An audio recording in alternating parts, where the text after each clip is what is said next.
Hey everyone, welcome back to Angela's Aging Essentials. Today's video is going to be a little bit different from my skincare videos. I really want to talk to you guys, tell you guys a little bit about myself, and talk to you about my addiction and my sobriety journey. So let's jump right into that. Before we do, please don't forget to subscribe, give this video a big thumbs up, smash that bell, and let's jump into this story. Really quickly, you guys, I just want to clarify the part in the story when I'm telling you guys about the uncles and my mom. My mom used to tell me that, we're going to see your uncle when we would be going to see her boyfriend. It wasn't really my uncles. That's just the excuse that she always used. So if I ever said anything to my dad, I would just say, oh, we just went to see my uncle. But later in life, when I realized I only have 4 or 5 uncles, rather than 10 or 15 uncles, it was like, wait, what? So I didn't want anybody to watch this and know that I'm from Alabama and, the stigma and be like, oh, people are really hooking up with their uncles there. Relatives are really getting together.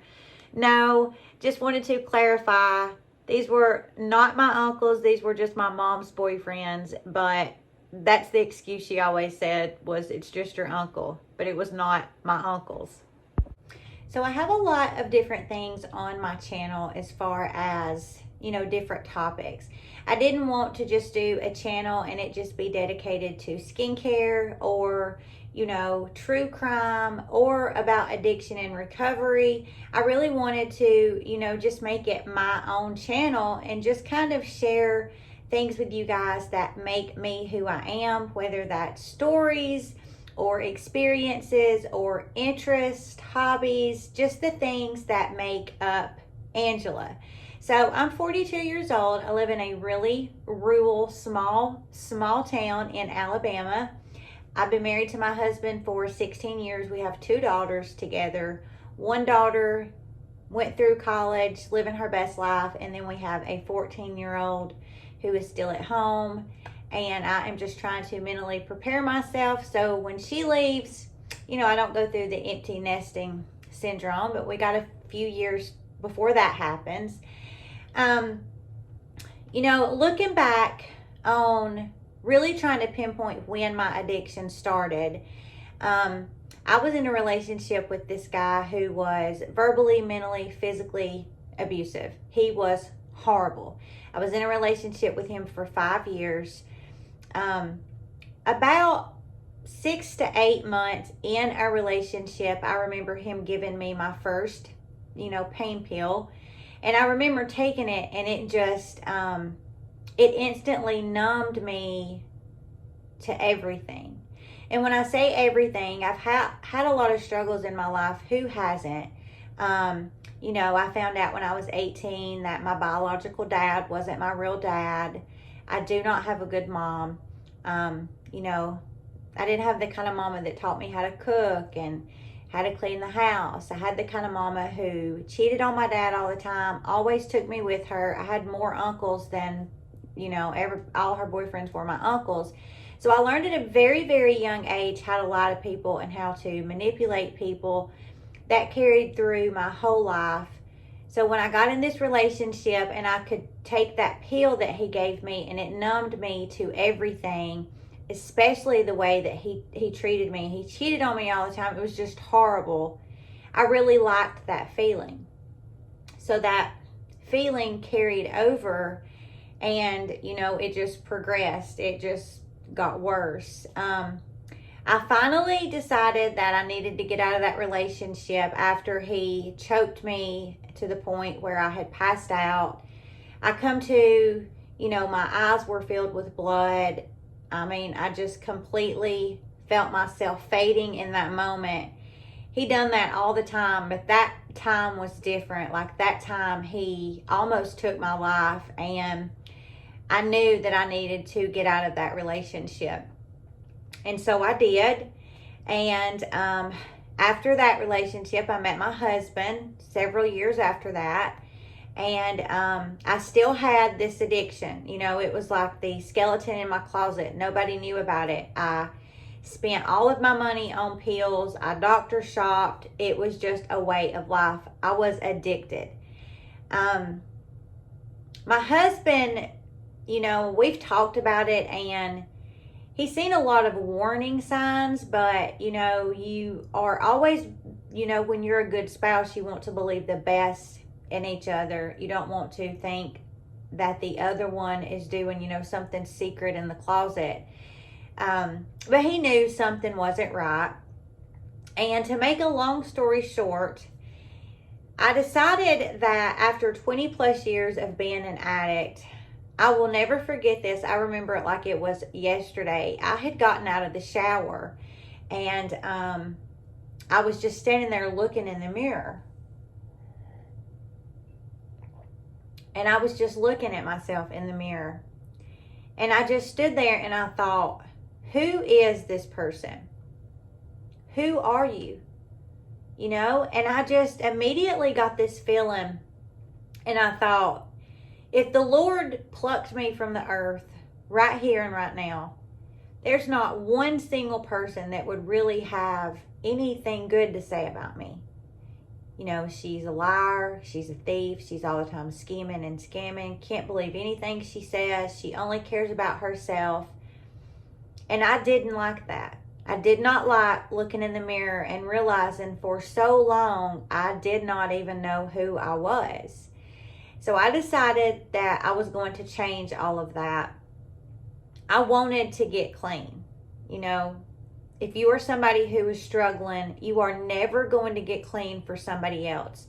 If your parents want you to do it, your children, your boyfriend, your husband, girlfriend, whatever, you will never be successful at staying clean unless you want it. And you've got to want it bad enough for that want to really outreach that addiction. And I was to that point.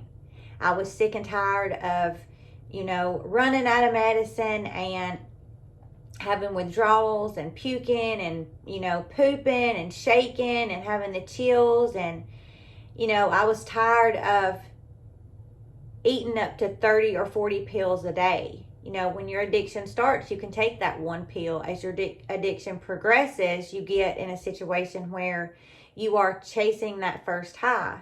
And it may take 4 or 5 pills at one time to be able to get that feeling. So I could, go through a 60 count of pills in 2 days easily.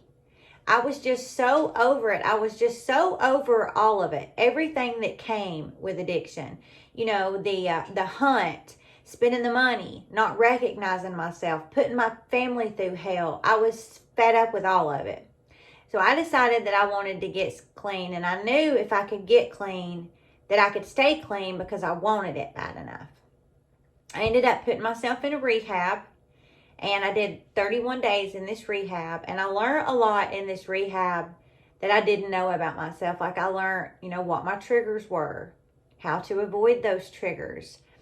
I never did the 12-step program. I have nothing against it. I think if that is a program that works for you, then you do what works for you.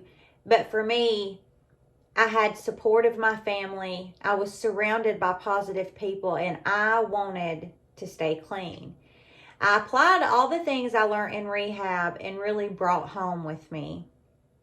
And it was not easy. It got easier, but in the beginning, you are surrounded by people that love you and also people that pretend like they love you. And those people that pretend like they love you don't want to see you succeed. They want to see you fail. So they're going to always be there, like hanging over your shoulder, watching every move you're making, critiquing everything you do, giving you unwanted advice. They want to see you fail. And through that, I really had to learn that I just needed to disassociate myself with those people. And you can do that. As an adult, it's okay to not be liked by everybody. It's okay to not like everybody. You have to decide what is best for you. And through deciding and making the decision to get clean, I realized really quickly who I needed to cut out of my life and who I could keep in my life. And I surrounded myself with my family and 1 or 2 friends that I knew wanted to see me do good. I currently have almost 10 years of being sober. It's still something, every time I say that out loud, it's something that really resonates in my heart. Like I feel it, because when I was in my addiction, never did I ever think that I could just have one day clean, let alone almost 10 years. So it's something that means a lot to me. Of everything in my life, my sobriety is one of those things that is most important to me. You know, I dedicated myself, I devoted myself to getting clean and staying clean, and it completely transformed my life. The past 10 years, I have made so many improvements in my life. There are, millions, that's dramatic, but there are tons and tons of people that you could walk up to that would tell you only the best things about me. And that makes me happy. That makes me know that if I leave this world right now, that I have left a positive legacy. Most important, a legacy in my name, but then for my husband and my children. I have left a mark on the earth. I have done my part to make the world a better place. I volunteer my time. I do positive things. I have a giver's heart. I will always give anything that I can to see somebody move forward with their best foot. It's addiction is a topic that a lot of people don't want to talk about. It causes me to feel extremely vulnerable, but I'm also super proud that I'm not drowning in addiction anymore, and that for 10 years I have been sober. So I just wanted to give you guys a really quick little story and let you guys know that if you're somebody who is struggling with addiction, that I have been there. And you can find my email in the About Me section. You can email me anytime if you are struggling and you just need somebody to listen. I will just be that person to listen. I really appreciate all of you that have took the time to subscribe to my channel. This little channel has been super fun. I just always wanted to do a channel and be honest about who I was as a person, not hide anything, and just share the things that just simply make me who I am. And addiction and sobriety are two of those things that have really had a huge impact on who I am today. So I appreciate you guys joining me in this video. I will be doing some more story times. I have got some crazy stories that happened in addiction. Robbing banks. It's a whole thing. It's something that I'm not proud of, and I never want to come across like I'm trying to ever justify my behavior in any of my stories.